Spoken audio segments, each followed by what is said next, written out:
tonight. Channing and Jenna's bombshell breakup news. There's no practicing with wives. You just in the game. The picture-perfect couple call it quits after nearly 9 years of marriage.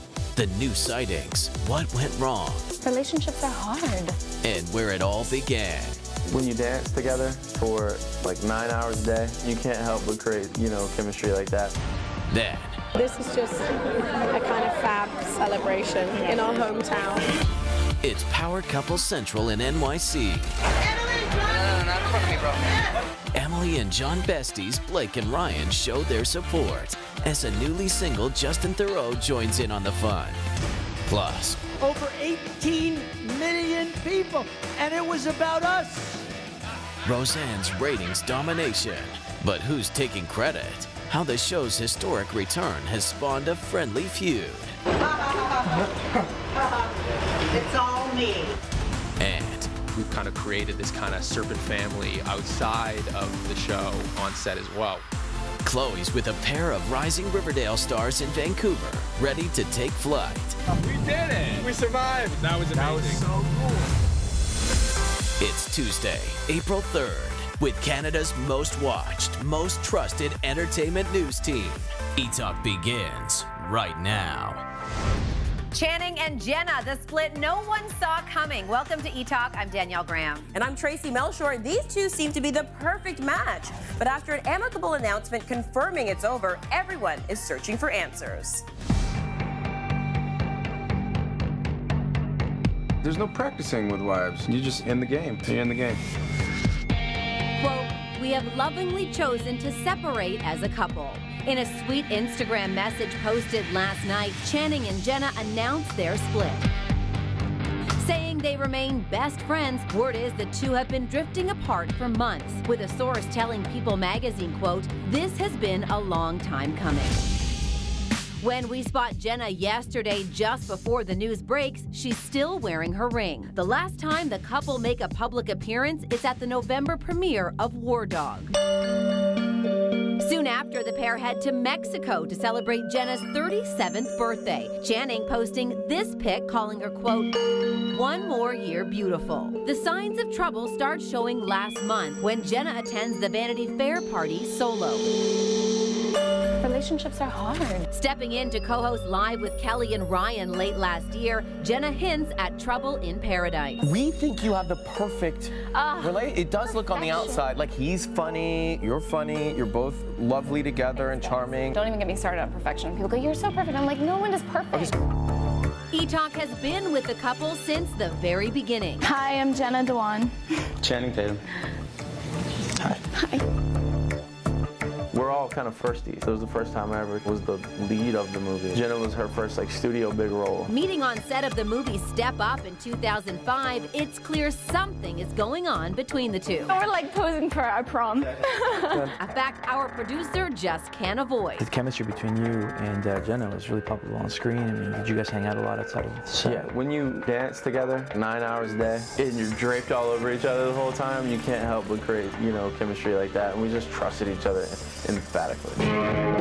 As we've watched the couple grow since their marriage in 2009, posing on red carpets, showing off a growing baby bump, Channing has become an A-list attraction. But as he tells us during promo for Magic Mike XXL, Jenna was never far behind. Jenna had a hand in making it. She wants it to be as best as possible for her demographic.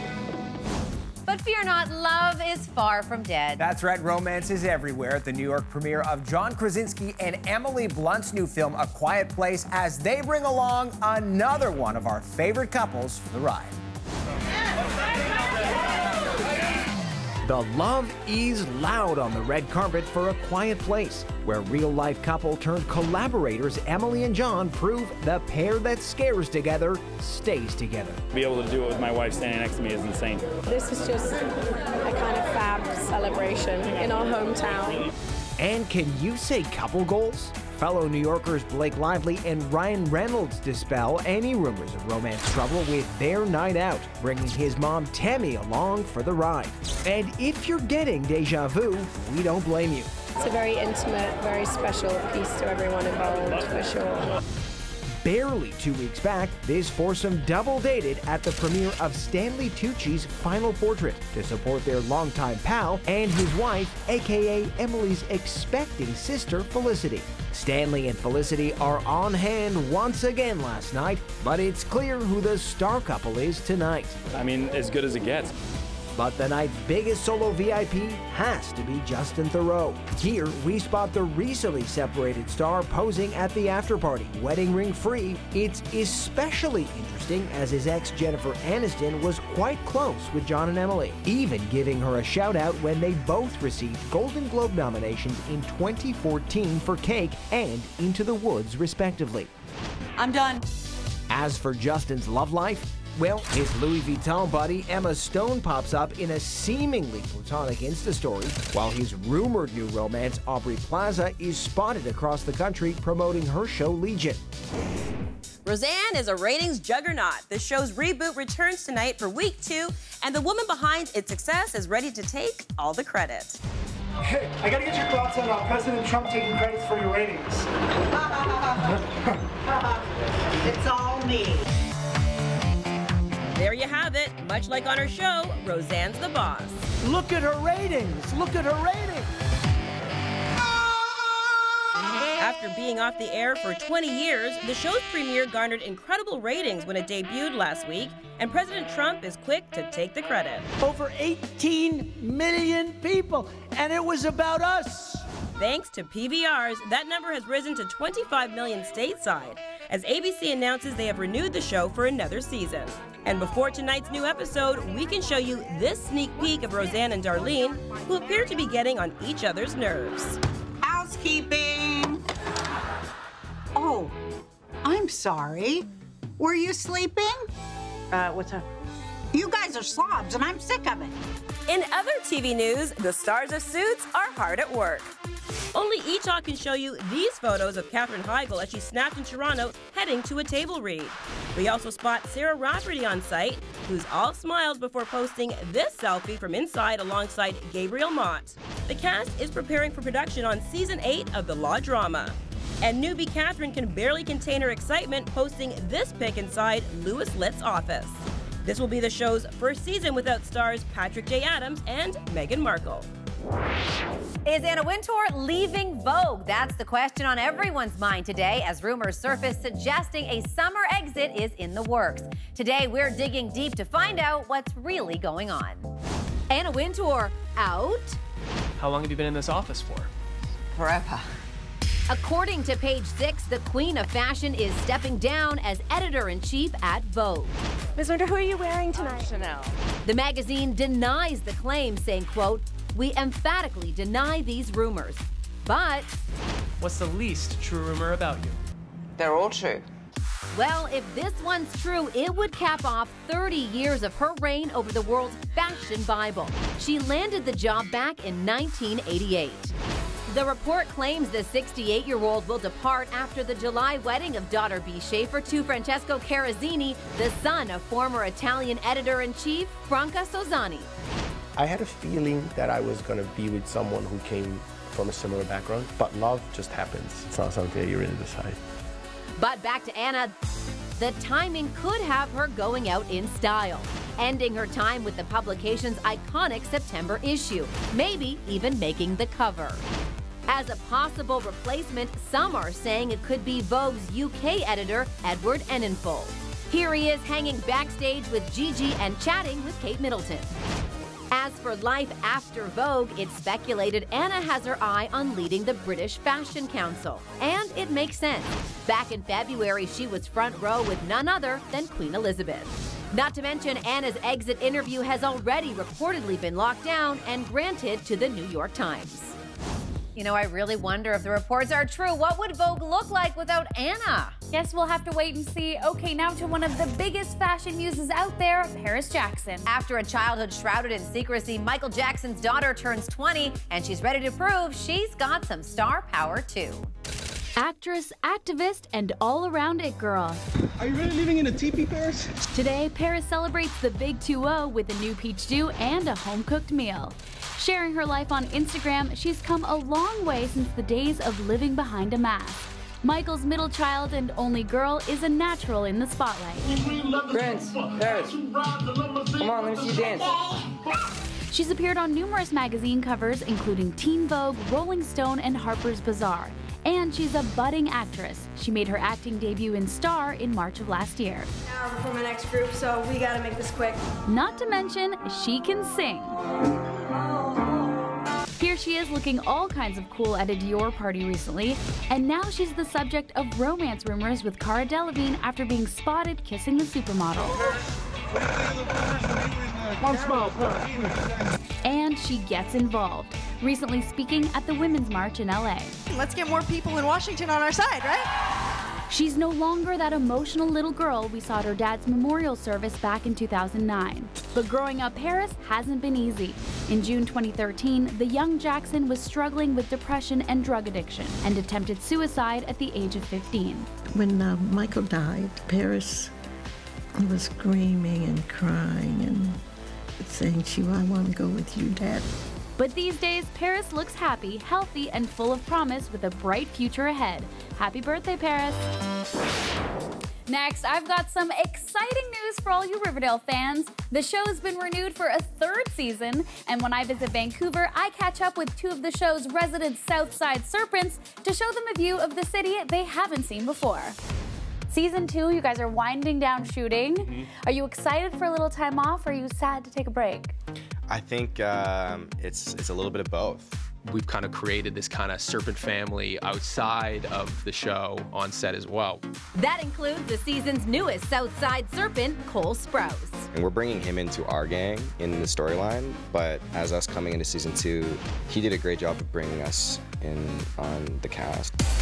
And it looks like there's plenty of chemistry on the set and online, too. Charles recently posted a bunch of individual photos of you guys, just with the caption, I love you. So I feel like it's very genuine. Let's finish that off with, he posted one of himself saying, I love you the most. So Charles, we know what you do with Charles. We know what you do with Charles. Later this month on Riverdale, a Carrie-inspired TV musical directed by Drew and Casey Cott. And you're seeing everybody out there singing and dancing, KJ, Lily, like the whole, all of them, like doing something they've never done. A little speculation that your character and Kevin might be getting friendly. I mean, I love Casey. He's a great guy. And as far as our characters are concerned, I mean, yeah, they're close. And that's kind of all I have to say about that. So no spoilers, but what about a little adventure?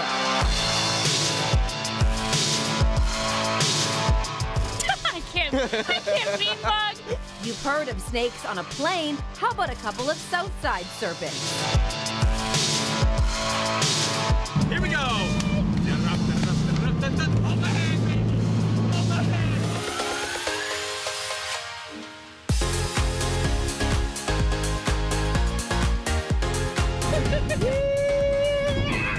We did it! We survived! That was amazing. That was so cool. See, I've never seen my city like that. That was a first? That was the first time. Oh, you're welcome. The worst high five. A tri-five. You did it! We made it! Up next, kicking off a new season of MasterChef Canada in the kitchen. That's coming up right after the break.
celebrate the release of Ready Player One, eTalk wants to send you and a friend on an incredible reality-bending treasure hunt of your own with a VIP trip to LA.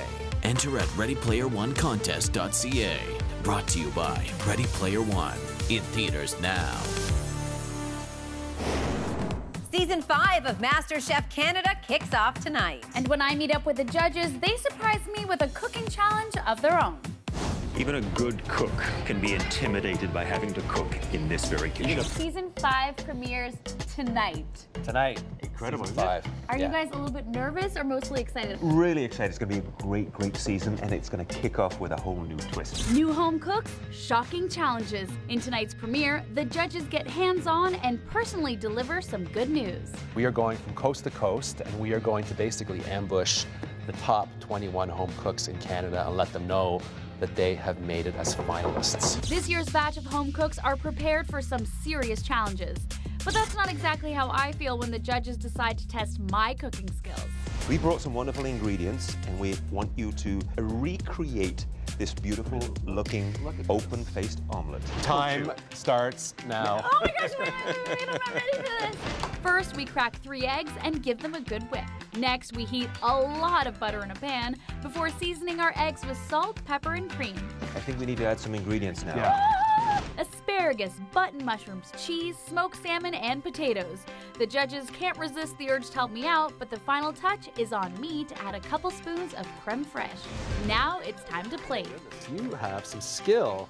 Look at that. Let's have a little taste test, shall we? You know, if you keep cooking like this, you're going home with $100,000. Bon appetit. Delicious. Returning now to John Krasinski and Emily Blunt's new thriller, A Quiet Place. Silence is the key to survival as a family is hunted by creatures attracted to sound, and this married couple couldn't be happier with how it turned out.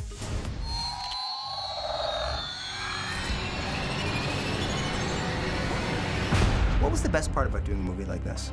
Realizing that we were making something completely unique and really challenging. The movie stars Emily Blunt and real-life husband John Krasinski as parents desperate to keep their children quiet in a post-apocalyptic world. Fighting a massive invasion. Total devastation. This is, in my opinion, a big allegory for parenthood. What would you really do for your kids? And so that's what I fell in love with about the movie. It served us, being a married couple. I think we could bring so much of our own experiences to this film. And while the movie is all about a quiet place, is that even a possibility with 2 young daughters at home? Do you guys get away for quiet places? Any advice? I love going away with the kids. I'm now coming out of this madness because my youngest is 20 months old and they like each other now. We have a bunch of quiet places. We're lucky to, be able to just take time out every now and again. We work really hard for a long, extended period of time. There's no place we want to be other than with our daughter. So it's not always the most quiet place, but it's a special place. Sometimes sweatpants and white wine is enough. Who are we if we can't protect them?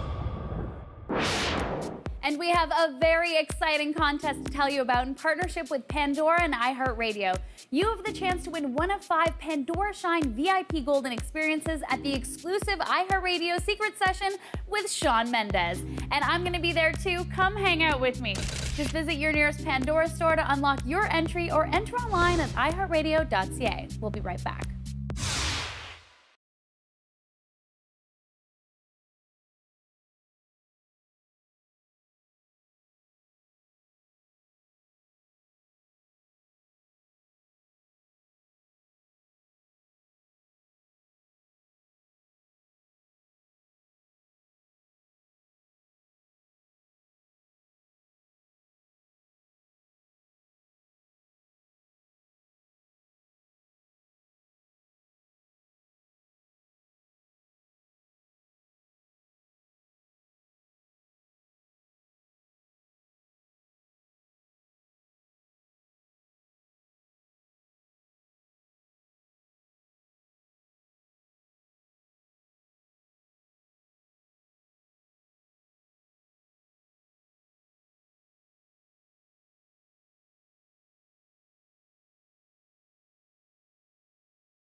I can't believe what happened next.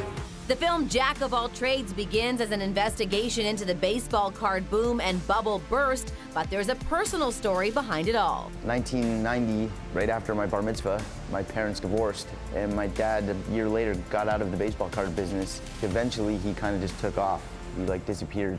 I came here to, like, relive the happy memories, not a Jerry Springer episode. The cards meant something because they symbolize a time in his life when everything was amazing.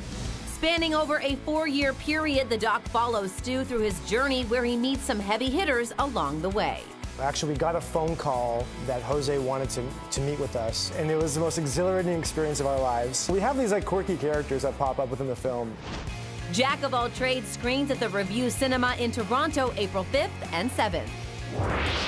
Now to breakout star Jay Hunter. The former football coach turned actor stars opposite Taraji P. Henson in Tyler Perry's new thriller Acrimony. And we meet up to talk about the project and get our fitness on. Every actor that I've ever spoken to who has worked with or for Tyler Perry tells me it's like acting boot camp. It's like show business boot camp. The reason why they say that is because we shoot really, really fast. Right. When we shot Acrimony, they were telling me, okay, we're gonna go fast, we're gonna go fast. We shot the whole movie in 8 days. What? He's still home entire 8 movie. days? And if you see with the cinematography and everything, it's crazy. Tell me about this movie and why it speaks to you so much.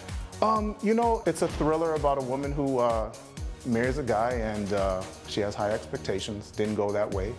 And, you know, can't give out too much. I want everyone to see it. But before they do, time for a quick workout at Toronto's Track Fitness. Enter pro trainers Monica and Larry, who helped create the CoreX program. What are we doing here today? So CoreX is a class we've created, and it involves cardio, strength, and mobility. Using the CoreVio harness along with the Stalwart system, we get a full body workout that's going to leave you feeling so great and sore the next day, but in a good way. First up, a hardcore mountain climber. Drive your knee up, push your heel down, engage your core, engage the rest of your body to help work your core. That's it. Next, a punishing ring pull-up. All right, single arm ring pull-ups. Engage your core. That's it, right in here. One more for good luck. That's it.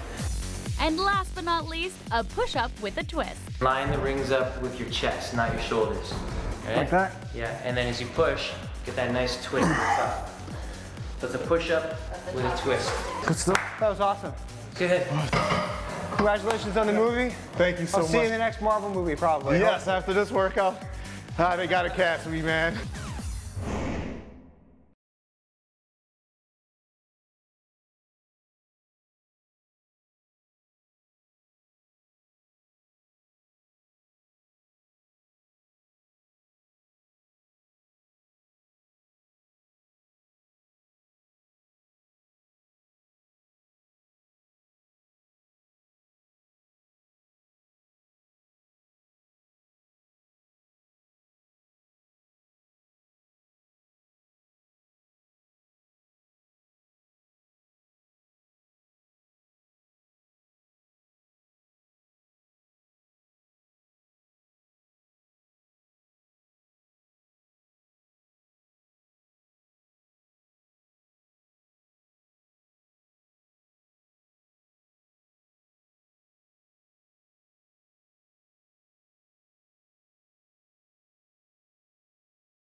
Welcome to San Clemente.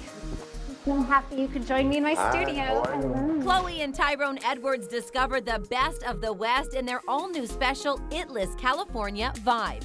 And in this exclusive sneak peek, they get their hands dirty with local artist Charmaine Olivia. Paintings don't even need a lot of time. They just need deliberate attention, and it's easy to overwork. Because if I spend too much time and I start getting frustrated, it just goes downhill.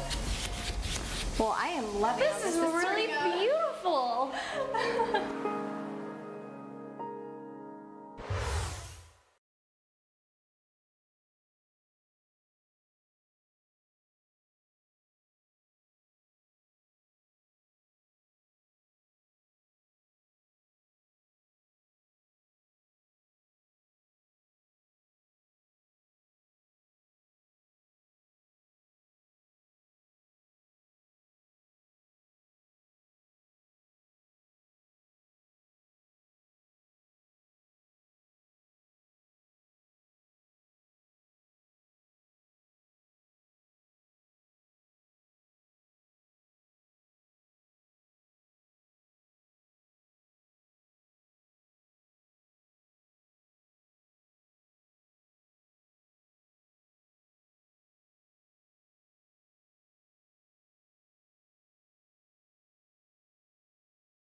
Welcome back, and a reminder to keep it locked on CTV for an all-new episode of Roseanne. This show is a cultural phenomenon. And also, if you happen to be in downtown Toronto this Thursday, you're going to want to stop by Yonge and Dundas Square at 9 p.m. Juno and iHeartRadio MMVA winners Arkells and City in Color will be putting on a special performance, including a very exciting announcement. Can't wait to find out what it is. Good night, everyone.